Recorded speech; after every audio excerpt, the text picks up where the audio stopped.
아, 5시 반 기차였어요. 5시 반 기차도 가끔 타시는군요. 거진 5시 반 기차를 아. 탔었어요. 네, 오늘은 좀 그나마 네, 오늘 천천히 오후 가셨구나. 외래라서 아, 작년 7월 백혈병 진단을 받은 희원이. 또래들이 이제 막 일어나 등교를 준비할 아침, 희원이는 치료를 위해 서울의 한 병원으로 향합니다.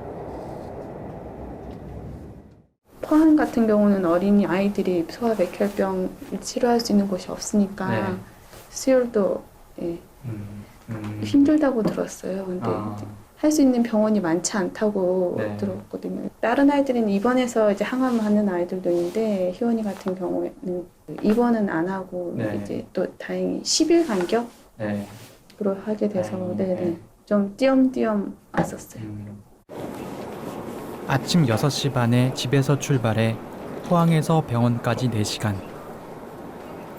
걷기조차 힘든 희원이의 서울길은 다른 이들보다 더 험난하기만 합니다. 사실 치료하러 가는데 네. 치료하러 갈 때가 더 힘든 것 같아요. 지방이다 보니까 피검사 단지 피검사 하나만으로 다시 서울에서 내려가는 거 체력적으로나 애가 너무 힘들어하니까 피검사만이라도 지방에서 받고 싶은데 11월 24일 날 한 그 심장 초음파를 한 적이 있어요. 네. 제가 11월 달 스케줄을 10월 말에 받았나? 그래서 병원 이제 항암하는 날 하고 싶어서 여쭤봤더니 그게 안 된다고 하시더라고요. 그래서 목요일 날 와서 이제 금토 일요일까지 있고 이제 월화 항암을 받는 거였는데 혹시 초음파 시간을 바꿀 수 있습니까? 이랬더니 거의 내년 3, 4월이나 돼야지나 네, 밀려 있어가지고 스케줄이 안 맞더라고요. 근데 그날은 정말 딱 와서 기다렸다가 심장 초음파만 한 3, 40분? 30분 찍고 지방에 산다는 이유로 서울 사람들은 겪지 않아도 될 일들을 겪는 희원이네 가족. 일주일에 4일 집중항암 치료를 받는 시기엔 소아암 환자 숙소인 쉐어하우스에 묵습니다. 아침 아침에- 7시까지, 그 7시 반, 한 네. 7시까지 피를 먹어야 돼요. 포항에서 5시 40분 거를 타도 도착하면 한 8시쯤이거든요. 근데 어떤 네. 항암은 그 방광보호제 같은 거 맞아야 되는데 네. 그게 그 항암하기 3시간 전, 네. 그리고 3시간 후, 그리고 6시간 후 이렇게 맞아야 돼서 네. 어떤 날은 뭐 7시부터 와서 저녁 6시까지 또 간 적도 있었어요. 그럼 거의 아침, 점심, 저녁에 다 네. 좀 토도 좀 심하게 한번 해봤고 약간 토 한번 하고 다시 올라서 한번 하고 이렇게 해가지고 네. 좀 심하게 한번 했었고. 소아암은 완치율이 높지만 치료 기간이 길어 몸도 마음도 힘에 부칩니다. 친구들과 노는 게 한창 재밌을 나이, 희원이에겐 병원이 가장 친숙한 공간입니다.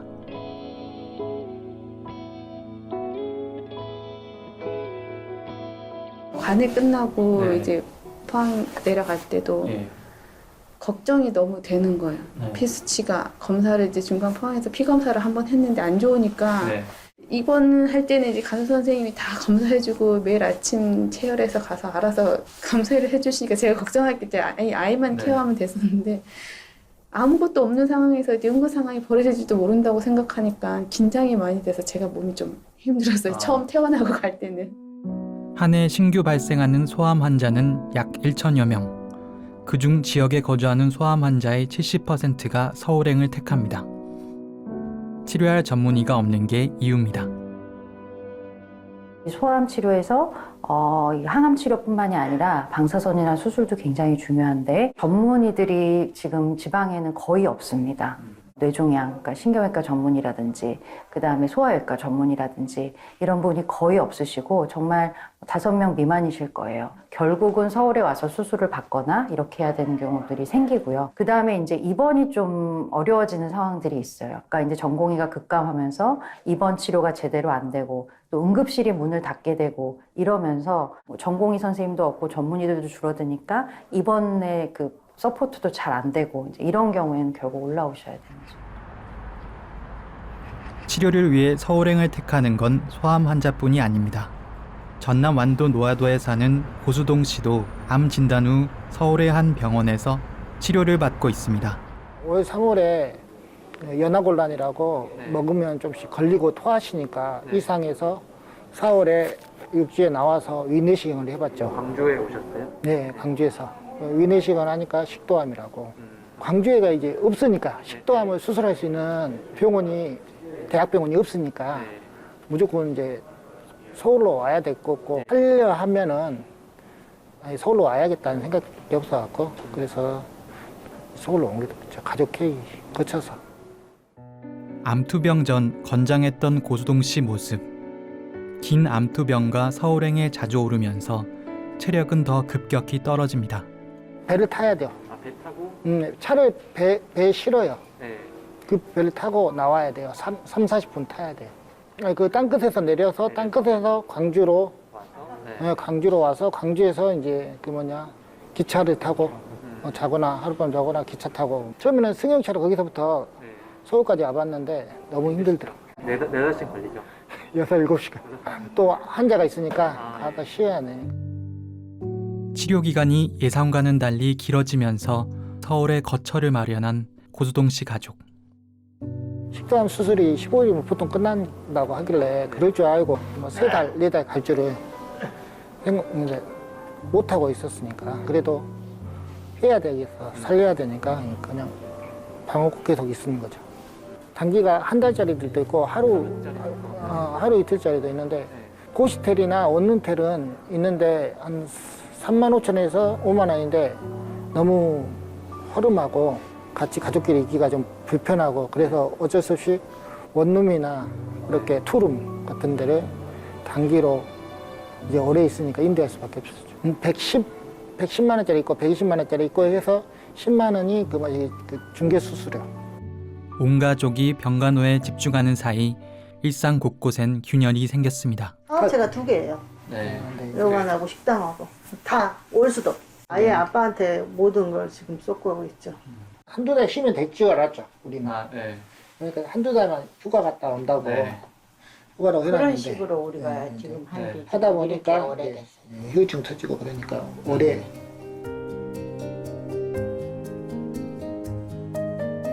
고수동 씨와 같이 지역에서 올라와 서울에서 치료받는 환자들이 많다 보니 서울과 경기도 대형병원 인근은 지역에서 치료를 받으러 올라온 환자들이 머무는 거대한 대기실입니다.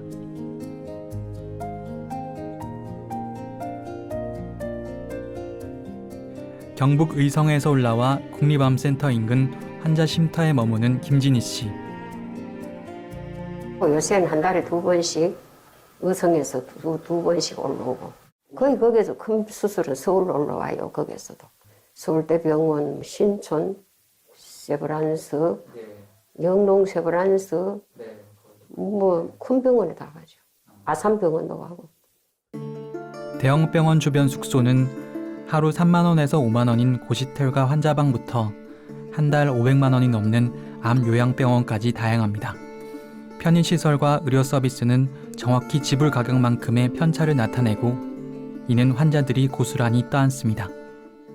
하루에 한 5, 6만 원? 이 밥을 사 먹고 하려고 그러면 더 들러야 되겠고 2번, 3번, 3번 오는 날이고 2주 만에 한 번이니까 3번 칠 때도 있고 3일 밤 자면 돈이 많잖아요.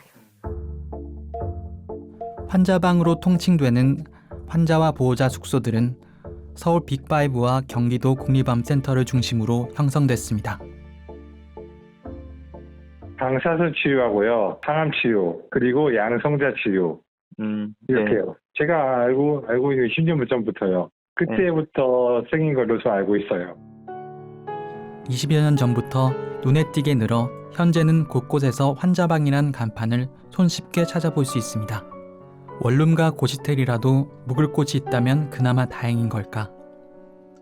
그렇지 못한 이들은 병원에서 선잠을 자거나 지역에서 새벽에 출발하는 고단한 일정을 반복해야 합니다.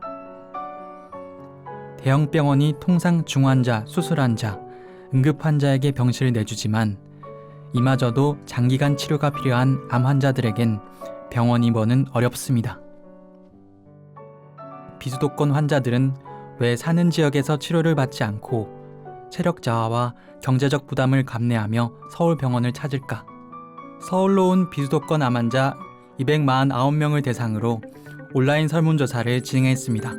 응답자 중 94명이 암 관련 의료진이 부족하거나 부족한 것 같아서 26명은 최신 의료 장비를 이용할 수 없는 환경 때문에 지역 의료기관에서 치료받지 않는다고 답했습니다. 의료진과 의료시설이 부족하고 신뢰도가 낮다는 말로 집약됩니다. 첫 번째 의료진의 신뢰, 네. 그다음에 병원의 규모. 네.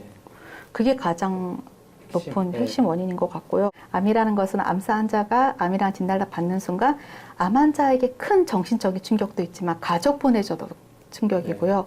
그래서 암하면 아직은 치료를 해야 된다. 그리고 치료에 대해서에 대한 많은 투입과 전문성이 요구된다는 인식들이 있잖아요. 희귀 난치성 질환일수록 갈 곳이 없다는 거예요. 서울로 올 수밖에 없어요. 사망률이 높다. 그럼 그분들의 갖고 있는 두려움은 더 큰 거죠. 그러니까 더 메이저를 올려오고. 해마다 비수도권에 사는 국내 사망 원인 1위 암 환자의 30%, 소암 환자는 70%가량이 수도권 대형 병원으로 향합니다. 이 이야기의 시작은 어디일까? 필수 의료 분야에서 젊은 의사 부족 현상이 심각해지고 있습니다. 지역별 격차도 심각합니다. 하지만 이들을 치료할 의사는 전국을 통틀어 70명도 되지 않습니다. 수술할 의사가 없어서 숨지는 일이 있었습니다.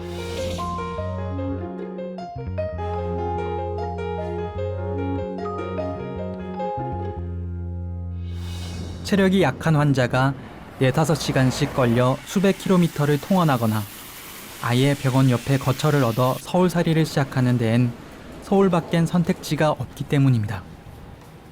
지방에 살아서 아쉬웠던 건 하나도 없었는데 아이가 아프고 나니까 너무 좀 많이 아쉽더라고요. 서울에서는 많은 협회나 이런 재단에서 아이들을 케어할 수 있는 프로그램들이 많아요. 네. 뭐 정신적인 거나 아니면 뭐 육체적으로나. 근데 지방에 있다 보니까 그런 건 아예 신청도 못하고 좀 덜 힘들지 않았을까라는 좀 아쉬운 부분도 있고. 지난해 기준 방사선 종양학과 전문의는 서울 123명, 경기도 61명인 반면 그 외 지역은 10명 이내가 다수였습니다. 심장혈관 흉부외과 전문의의 경우 전체 198명 중 서울 38명, 경기도 42명에 견져 그 외는 10명 미만입니다. 지역 암 환자들이 서울 암 환자보다 더 무거운 투병 부담을 떠안아야 하는 지역 의료 격차의 현주소입니다. 구멍이 여기저기 다 나고 있습니다. 그 창원에서 지금 제일 크다고 하는 삼성 창원병원이라든지 창원 경상대병원 같은 경우 있지 않습니까? 한 명이 이렇게 이제 연수를 가지 않습니까? 그러면 환자들이 볼 의료진이 없어가지고 환자들을 지역 다른 병원으로 이렇게 보내는 상황이 생기거든요. 그런 현실이 일어나고 있습니다. 요즘에 이제 서울 수도권에 있는 이제 소위 암센터들이 굉장히 대형화돼 있고 대형화되다 보니 지방에 있는 의료진들 거의 이제 싹쓸이 해가고 있고. 지역 의사 부족은 지역 의료시설이 낙후로 이어지고 이는 환자 감소로 자연스레 이어집니다. 그리고 암 환자들이 소위 빅5 병원이라고 불리는 대형 병원을 택할 수밖에 없는 이유가 여기서 하나 더 추가됩니다. 2015년부터 서울 경기 일대 병원과 울산을 오가며 긴 투병 생활을 이어가는 김춘자 씨. 암세포가 내로 전이된 폐암 환자로 임상시험에 참여하고 있습니다. 진짜 사실 뭐 돈이 뭐 바닥 날 때를 났을 거 아닙니까? 근데 병원에 약값이 500, 600이라 하니까 저는 진짜 힘듭니다. 하니까 교수님께서 이렇게 해보시더만 이 병원에서 이래 하는 임상이 있다. 참여해보려나. 그래서 제가 해보겠습니다. 신약이나 기존 약품에 검증되지 않은 효능을 입증하는 임상시험은 약의 효과가 없거나 부작용이 나타날 수 있지만 김 씨는 올해도 집을 떠나 서울 큰 병원에서 삶의 마지막 기회를 붙들고 있습니다. 그게 작년 7, 8월쯤에 시작을 했어요. 시작을 해서 이제 지금까지 이제 이어나오고 있는 겁니다. 그래서 임상으로 지금 이제 하고 있고. 네. 지방은 전무한 거예요. 그런데 보면은 다 서울 쪽이고, 이제 국립암센터, 삼성, 아산, 서울대, 세브란스. 만약에 그런 것이 지방에 있었다면 진짜 환자도 덜 힘들 거고 경제적인 것도 그럴 건데 돈도 힘들지만 몸에 에너지가 쭉쭉쭉쭉거리고 빠지죠. 5년간 총 971건 중 907건이 서울 소재 병원에서 이루어졌습니다. 전체 임상 중 93.4%가 서울병원에서 이루어진 것으로 말기암 환자의 위험을 감수한 벼랑 끝 치료기에 마저 서울에 집중돼 있습니다. 이 임상 시험이 이제 소위 다국적 제약 기업들이 이제 하기 때문에 다국적 제약 기업 입장에서는 암만 봐도 그 최소의 비용 행정 인력을 통해서 빨리 결과를 얻는 것에 이제 좋아하기 때문에 사실 이제 수도권에 환자들이 많고 뭐 몇몇 병원에만 요구하면 좋은 그 결과들이 나오기 때문에 그쪽을 이제 좀 선호하는 이런 경향들이 있고요. 의료 서비스가 서울로 몰리면서 사람들에겐 서울 대형병원 선호 현상이 더 커집니다. 암 환자들이 주로 정보 공유 목적으로 이용하는 커뮤니티에선 서울 대형병원과 관련한 질문을 손쉽게 찾아볼 수 있습니다. 여기 자궁에 3cm 혹이 있다고 그래요. 시술을 해놓고 일주일 만에 산부인과로 얼른 갔어요. 가서나 검사를 한 게 일주일 있다 오라고 하더라고요. 그더니 암이라고 하더라고요. 아들이 가자고 하더라고. 자궁암센터 그 교수님이 명의라고 하더라고요. 그러면서 엄마 가자. 이 이제 폐라는 거는 진짜 안에 진짜 중요한 장기니까.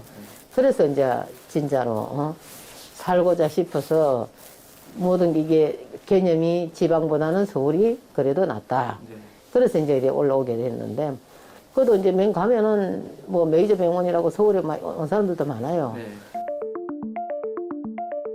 명의와 메이저 병원을 찾는 데엔 가족의 권유 또한 큰 이유로 자리합니다. 서울에 사는 가족이 서울에서 치료받으려며 권유를 하게 되고, 이런 과정에서 병원이 결정되곤 합니다. 자녀분들이 되게 객지에 수도권에 있거든요. 수도권에 있으면은 뭐 어쩔 수 없이 자녀분한테 암에 걸렸다는 이야기를 하면 자녀들은 당장 걱정스러운 마음에 이 지역에 그 어떻게 치료를 해요? 당장 올라오세요라고 이야기를 하죠. 근데 자녀들도 그때는 몰라요. 이 암이라는 게 얼마나 긴 과정을 거쳐야 되는 그 투병 과정이라는 걸 알지 못하기 때문에 처음에는 뭐 한번 진료를 볼 때 온 가족들이 진료실에 다 모여가지고 걱정스럽게 이야기를 하다가 한 두 분만 오고 나면 그냥 부부 두 분만 계속 오세요. 그렇게 될 수밖에 없거든요. 문제는 장기적인 치료가 필요한 암의 특성상 결국 혼자 짐을 떠안게 되는 경우로 귀결된다는 점입니다. 다음날 치료를 위해 병원에서 쪽잠을 청하거나 아침 일찍 지역에서 기차를 타고 올라오셔야 하는 경우가 빈번하게 생깁니다. 수도권 소재 종합병원 이상급 의료기관에서 진료받은 비수도권 암 환자들은 2012년 19만 5천 명에서 2021년 29만 1천 명으로 늘었습니다. 가장 큰 원인은 이제 서울에 있는 병원, 특히 이제 우리가 흔히 빅4, 빅5라고 얘기하는 병원들과 이제 지방 병원 사이에 다는 아니겠지만 암 환자 진료에서 질적 수준의 차이가 있는 게 근본적인 원인이라고 저는 생각합니다. 두 번째는 그 어느 병원이 어떤 암을 잘 진료하는지를 정부가 정확한 정보를 공개하고 있지 않기 때문에 국민들 입장에서는 널리 퍼져 있는 이제 상식, 뭐 주변 사람의 권유, 경험 이런 걸 근거로 해서 가장 안전한 선택을 할 수밖에 없고, 그러다 보면 서울에 있는 빅4, 빅5 병원을 선택하게 되는 경향이 있는 거죠. 서울행을 택한 암 환자들은 서울과의 거리만큼 더 위험해지고 더 고통받습니다. 고수동 씨를 태운 한 사설 구급차가 광주에서 환자를 태우고 응급실에 도착했습니다. 동아병원에 사진 찍을게 이렇게 나왔을게. 큰 병원 그거 하던 대로 가라고. 그거 수술한 뒤 그거 엉킨 데가 주머니가 거름 차가고 있다고. 우리는 못 하겠다. 그래서 이제 응급차 대절해 갖고 왔죠. 항암 치료 부작용을 겪더라도 지역 병원의 응급실에선 치료받기가 쉽지 않습니다. 한시가 급한 상황. 고수동 씨 가족은 전남 완도군 노화도 집에서 서울 강남의 병원까지 애태우며 달려왔습니다. 4시간 반인가 5시간인가 걸려. 웅퉁웅퉁 뛰고 이제 거기서 이제 재고 혈압 재고 손 심박기 재고 그러고 이제 우리 보고 유원한실로 해남서 장려식 차를 실으라고 그러고 또 저거 아들네 보고 엄마한테 잘하라 그런 말까지.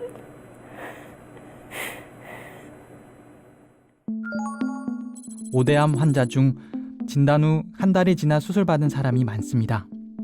암 환자가 서울 큰 병원으로 쏠리면서 진료와 수술 대기 기간이 길어지는 부작용이 생기고 이는 응급 상황은 물론 암 상태가 악화되는 상황으로 번지기도 합니다. 지금 어느 병원을 전화를 해도 환자들의 대기 시간은 한쪽이 쏠리기 때문에 대기 시간은 점차 늘어날 것 같아요. 그리고 이런 수도권 쏠림 현상이 더 오래 지속되거나 그렇게 되면 그 웨이팅 타임은 점점 더 그 기간이 더 길어지고 있는 거죠. 암 환자가 적절한 시기에 진단을 받고 치료를 받는 것도 매우 중요하고 그게 치료 예후랑 또 삶의 생명이나 삶까지 연결될 수 있는 부분이기 때문에 3명 중 1명, 한국 사람이 일평생 살면서 암을 겪는 비율. 암을 치료받고 있거나 완치된 사람도 228만 명으로 23명 중 1명꼴입니다.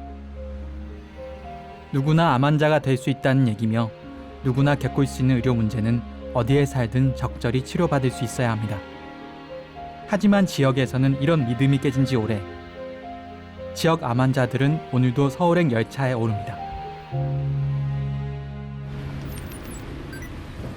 경남 거창. 이곳에선 환자가 병원을 방문해 치료받는 대신 의사가 환자를 방문해 진료를 하고 있습니다. 선생님 안녕하세요. 안녕하세요. 어머니 수건잡이인데. 밤에 자다가도 머리가 아프고 그러세요? 많이 심하진 않은데 우리 아이들 밤에 자다가도 머리가 아프고 그러세요? 전국 최초로 시행된 암 환자 건강 주치제. 방문 진료 수가가 낮은 한국 의료 시스템에서 암 전문의가 환자 집을 찾아 진료하는 일은 드물지만 경남 지역 암센터와 거창 보건소 의료진이 암 환자 가정을 주기적으로 방문해 관리하는 사업을 3년 넘게 벌이고 있습니다. 지역 병원들이 가지고 있는 최대의 장점, 제가 생각할 때는 접근성입니다. 이 접근성이 암 치료에서는 어떤 위력을 발휘하냐면은 암 치료는 우리가 환자가 한 번으로 끝나는 게 아니거든요. 병원을 왔다 갔다 해야 되거든요. 항암제가 들어가고 나면 부작용이 발생하고 부작용이 발생 안 하더라도 또 다음 주기가 되면 또 가서 약을 맞아야 되고 지역 주민들한테서 신뢰를 얻는 방법은 그 사람들한테 돌봄을 강화하는 거고 접근성이 강한 우리가 강점이 있으니까 우리가 당신 옆에 있습니다라는 이런 슬로건, 이런 그 비전을 가지고 지역 주민들한테 먼저 다가가지고 그 사람한테 하면은 결국 거기에 대한 신뢰도를 얻게 되고 그런 그분들이 우리 병원에는 양성자라든지 중성자 치료 시설은 없다 하더라도 이 병원은 나를 좀 더 생각해가지고 뭔가 위해주는 병원이라는 생각을 가지고 저희 병원에 찾아오지 않을까라는 생각을 가지고 있거든요. 2019년부터 2021년 암 환자 301명이 시범사업에 등록해 방문 진료를 받았습니다. 1차 의료기관인 보건소 의료진, 2차 의료기관인 공공병원, 3차 의료기관인 암센터 의료진이 한 팀으로 환자를 돌봅니다.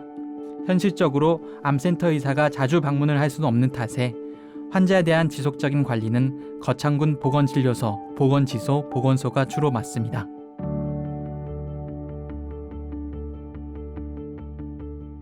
환자분들은 이제 질환에 대한 여러 가지 통증이나 이런 고통스러운 부분도 있긴 하지만 심적으로 굉장히 부담이 되기 때문에 슬럼프에 빠질 수가 있어요. 암 질환이라는 것 때문에 적극적으로 설득을 해서 참여하도록 그렇게 유도를 하고 있습니다.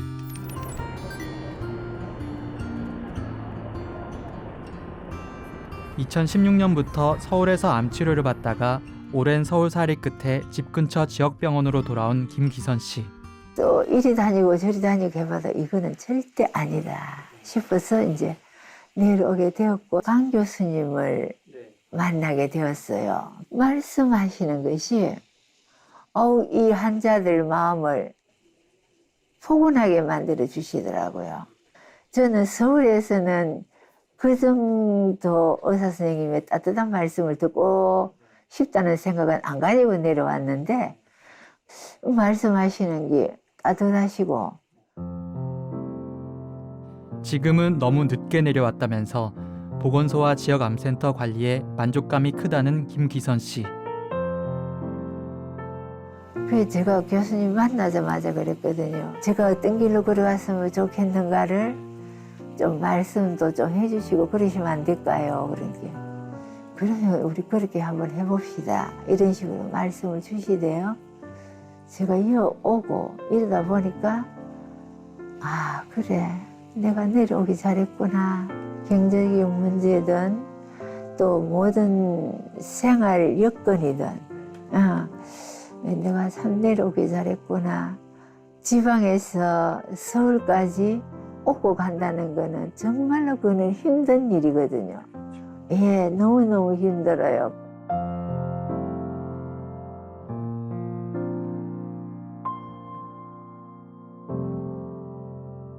갖가지 이유가 얽히고 설킨 수도권 쏠림 현상. 실타래를 어떻게 풀어야 할까?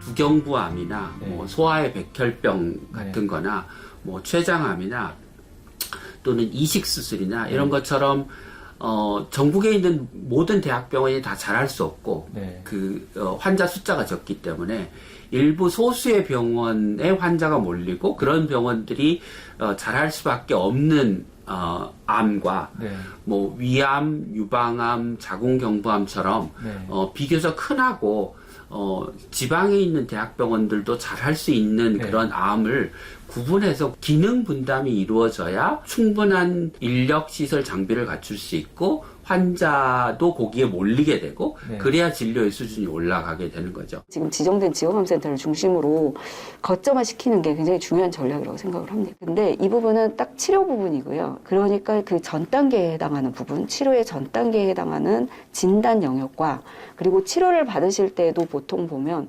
암종마다 다르지만 최소 1년 이상, 2년 이상 지속적인 치료가 필요하고 항암 치료나 방사선 치료를 받을 때 중간중간 인터벌이 있어요.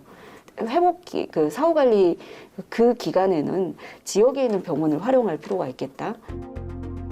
보건복지부는 지난달 31일 필수 의료 지원 대책을 발표했습니다. 필수 의료 기반 강화는 국민의 생명과 직결된 필수 의료에 대한 접근성과 의료의 질을 제고하기 위한 정책 방향이며 지속적으로 발전시켜 나아가야 할 국정과제입니다. 이번 대책은 필수 의료 기반을 강화하는 첫걸음이라고 할 수 있습니다.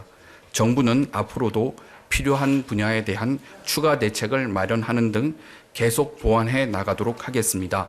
의사 인력이 단박에 늘어나지 않을 거거든요. 지역과 수도권을 좀 연결해주고 해야지 진단부터 이 최종 회복 지원까지가 완결적으로 서로 협업을 통해 가지고 구현되는 체계가 될 거라고 생각합니다. 쏠림 현상 안에는 바람직한 쏠림이 있고 바람직하지 않은 쏠림이 있거든요. 그걸 먼저 구분해내고 바람직한 쏠림에 대해서는 센터로 지정하고 국민들로 하여금 그 의료의 질이 좋은 소수의 병원으로 가도록 유도하는 게 바람직한 정책이고, 의료진이 없어서든 서울 유명병원을 선호해서든 지역 환자가 서울에서 치료받으면서 발생하는 추가 비용은 오롯이 개인의 목. 지역에 산다는 이유만으로 모든 고충을 개인이 떠맡고 있습니다. 정부는 저소득층 등 일부 중증 질환자에게 의료비를 지원하는 데 그칠 뿐 취약한 지역 공공의료로 개인이 떠안게 되는 불평등 비용까지 돌보진 않습니다. 어차피 특히 중증 질환일수록 통합진료나 연계된 여러 가지 시스템이 갖춰져야 되는데 결국은 하나둘 무너지면 전체가 다 무너지게 되고, 전체가 무너지면 아까도 말한 것처럼 더더욱 지방에 갖고 있는 의료 시스템이 열악한데 다 붕괴된 거는 진짜 시간 문제 아닐까요? 얼마 남지 않는 이야기인 것 같아요. 사실 지역 대학병원이 남아있는 의료진들이 이렇게 어떻게 근근히 버텨가고 있지만은 이게 새로운 인력이 수급이 되지 않으면은 앞으로 이제 지방 소멸처럼 지역 의료가 소멸되는 형태로 갈까 걱정이 됩니다. 큰 병 걸리면 서울로 가라. 누구나 받아야 하는 의료 서비스. 누군가에겐 해당하지 않는 이야기일지 모릅니다.